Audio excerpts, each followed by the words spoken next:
Hello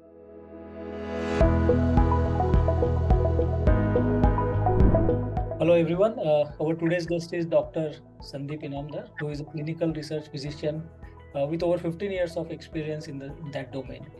Dr. Sandeep has a deep expertise on oncology clinical research. He has played various roles in that domain across different countries. He also has a deep understanding and deep knowledge on the topic of metabolic health and its association with the specific domain of his expertise, which is cancer research. Dr. Sandeep, welcome to our expert series on metabolic health. I'm really thrilled to have this conversation with you, and I hope our audience will learn a lot from you today. Great. Thank you, Sachin. Thank you for having me. I'm excited to be here. Absolutely. So I think we'll just straight jump into a few questions and maybe anything that you can share on the specific topic of metabolic health. I have sort of sorted in the few questions order. First and foremost, which is a very common thing that we believe everybody ought to know, that generally, not related to cancer, but generally what's the significance of a good metabolic health for everyone, irrespective of age, gender, profession, and maybe after that you can try to add especially connection with your realm of expertise, which is cancer, and in general about metabolic health. Yeah, so I think, obviously around metabolic health, the main association with metabolic health or good metabolic health has been historically, proven with cardiovascular disease and diabetes and so forth. Cancer is relatively new in terms of the amount of evidence there is. But having said that, even since the early 2000s or late 90s, there have been a lot of research that has been done, epidemiologic as well as mechanistic studies in the lab animals that would suggest that particularly overweight or obesity is strongly associated with certain types of cancers. In fact, if you look at the National Cancer Institute statistics, there is data that suggests that about 13 different types of cancers, ranging all the way from breast cancer, ovarian cancer, uterine cancer, pancreatic, colorectal, you can name any cancer. And there are about 13 different types of cancers that have varying degrees of association with overweight or obesity. Now, that of course is a marker for metabolic, poor metabolic health, as is well known. And in fact, the strongest association is in female cancers, particularly uterine cancer, which is, obviously cancer that happens in middle-aged and elderly women, of cancer of the uterus. And that has some data would suggest that maybe there's a 7-fold increase, 7 times higher rate of uterine cancer in women that are overweight or obese compared to normal weight women. So that gives you a sense to just draw a comparison. Cigarette smoking, which obviously is everybody knows is harmful for the lungs in terms of lung cancer. The risk associated with cigarette smoking is about 15 to 30-fold. So here, just with obesity, you are getting to about half the risk of what a cigarette smoker would encounter for lung cancer. So that's kind of how strong association there is between uterine. The other cancers are varying degrees, 3 times higher for liver cancer, 2 times higher for breast cancer, and so on. Oh wow! So that's surprising. That's it's 7-fold versus 15-fold. So almost already half the type of risk as compared to a typical smoker would have for lung cancer. Correct. So metabolic health, and some of us understand, and we try to demystify this in our earlier sessions as well. There is, of course, strong relationship between glucose and metabolic health. I wanted to draw or understand from you, what's the relationship between cancer growth and glucose? I mean, can a healthy glucose level could lower the risk of cancer, or even in the non-diabetic or non-obese people? So that part, so this is where it gets a little bit in the realm of a little bit of speculation versus what is established data. So what is established is there is clear evidence that increased weight, poor, metabolic parameters are all associated with increased risk of certain types of cancers. Right. With regards to glucose level per se, I think the more direct correlation is with insulin levels. So, mechanistically, the studies that have been done in lab animals suggest that insulin as a whole is a growth factor, and it works as a growth factor for normal cells, for cancer cells.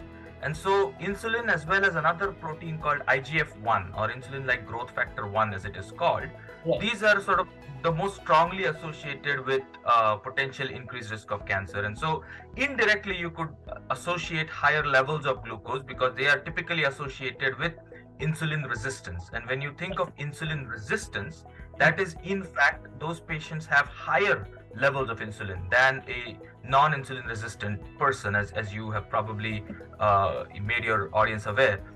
It's not a lack of insulin that causes insulin resistance. It is in fact an overproduction of insulin where the body is not responding. And that and IGF-1 have been known to have certainly an increased risk, particularly in certain types of cancers, to the extent that the pharmaceutical industry has tried to develop drugs that block IGF-1 as a treatment for cancer. Now, they did not get much success because there was a lot of side effects associated with it. But it is very well established that IGF-1 is a known growth factor for certain types of tumor cells. Got it. So, if I understand well, that insulin resistance is sort of associated or correlated with the growth of cancer cells like any other cells, as it's a growth hormone, and higher level of insulins are also associated, or a sort of insulin resistance as a condition is associated with typically elevated levels of glucose over a longer period of time in human body. Right. Is that the right in the body? Correct. Connection between the two factors? Correct. So I think one thing that is very well established, there is a lot of data that suggests that diabetics in general are at higher risk of certain types of cancers. Well, similar to this, pancreatic cancers, liver cancers, that is a very well established data. Right. The other thing is, when you think about metabolic syndrome or metabolic ill health or insulin resistance, they drive fat to the liver. That is one of the underlying mechanisms, is in all of these patients, there is an increased amount of liver fat. And in general, liver fatty liver or hepatic steatosis is associated with, for example, pancreatic and liver cancers as well. So, if you think about this from a cardiovascular perspective, there is very direct mechanistic causal relationship between insulin resistance and those diseases. With cancer, it is a little bit indirect, but there is enough epidemiologic data and enough mechanistic studies that have been done to suggest that improving your metabolic health will in all likelihood reduce your risks of these kinds of cancers as well. Got it. Now, I think also the example that you gave, typically the diabetes, cardiovascular issues, typical general population believes that they are associated with as you age, right? As you catch on with age, let's say after your 40s, maybe now after 35. So now I'm just drawing the parallel between that on our topic of interest, which is metabolic health. So a better metabolic health can help in healthy aging, as well as prevent or maybe reverse in certain cases the age-associated diseases. Now those are, as you said, it's indirect evidence with cancer, but other which are direct, like diabetes, cardiovascular condition, maybe thyroid dysfunctions. So a better metabolic health can help prevent those conditions or reverse, and also help people age healthily. Is that a right understanding? Absolutely. I mean, I think there is no question anymore in the field that better metabolic health is certainly associated with both improved quality of life and increased quantity of life, right? Both that is very well established, and primarily the main driver for that is the fact that these individuals with better metabolic health are likely to not suffer from as many cardiovascular diseases, as many diseases associated with, for example, metabolic ill health of diabetes, renal failure, and so forth. That is there. But there is also definitely reduction in the incidence of breast cancer, for example, in women who are obese or overweight, which is also associated with the metabolic health component to it. Right. And what's interesting is there's a lot of papers and research that has been published that suggests that even if unfortunately for whatever reason a person does end up getting cancer, the likelihood that they will survive longer and will not suffer from a recurrence is much higher in patients who are in good metabolic health or who have normal body weight. For example, they are able to tolerate treatment better. The cancer therapies are obviously very, very toxic. They're able to tolerate those better. Their body doesn't break down in other ways as a person who is already suffering from ill health, and they don't seem to have as many distant metastatic lesion recurrences, cancer recurrences, their recovery tends to be faster. It tends to have less complexities associated with it. So it helps not just in reducing the incidence, but potentially also improving the lifespan if for any unfortunate reason somebody does end up getting cancer. Got it. And eventually, in general population who doesn't have cancer, generally it can increase not only lifespan but also the health span. The longer people live. Absolutely. In terms of the non-cancer diseases, there is no question. That is the most well-established in terms of longevity, in terms of quality of life. All of those things are very well associated with an improved metabolic profile. Got it. Now, one thing that always comes, and just to simplify for our audience here, metabolic health is also called as lifestyle-induced issues, and one of the bigger factor in lifestyle is food. In your opinion, what's the relationship of food, general food I'm talking about, that all we are used to? What is the sort of role of food has to play in generally a metabolic health and well-being?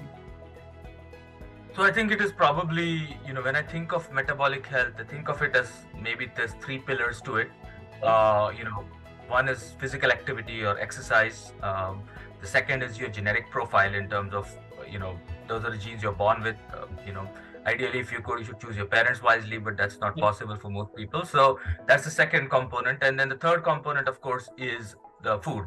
And all three of them are critical, of which I would say food probably is the most, is the most significant modifiable factor in addition to exercise. But the impact that food has actually, I would say, in my opinion, significantly outweighs the impact of physical activity.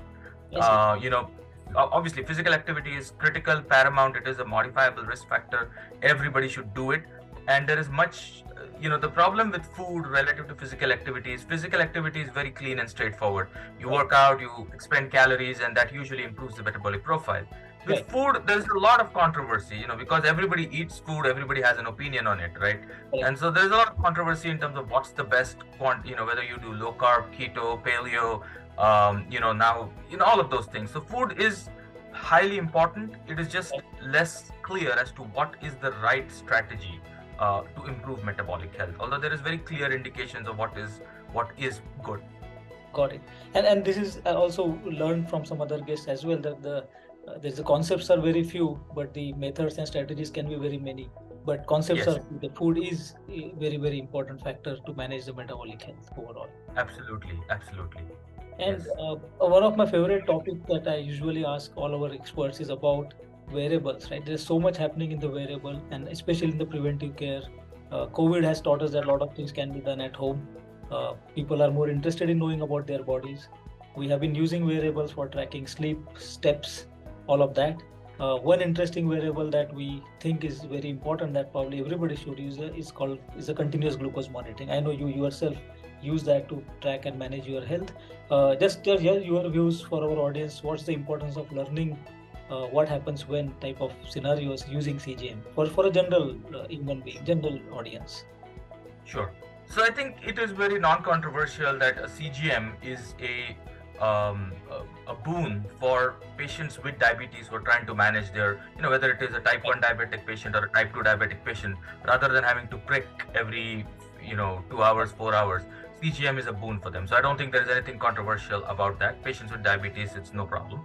Then there is the problem about patients, people like me who are essentially, have a poor family history, for example, and have bad genetics, who want to know more about their health profile. They may not be diabetics yet. They may not even be pre-diabetics yet. But there is clearly evidence that the fasting insulin level is high, triglyceride levels are high. There is some other factors which would suggest that there is a metabolic syndrome that is underlying, even though it may not be overt at that point. I think in those people, at least from my personal experience, and I have used the CGM on multiple occasions in the past to monitor my food intake and to figure out what happens when I eat certain kinds of food. It has been a highly valuable tool for me.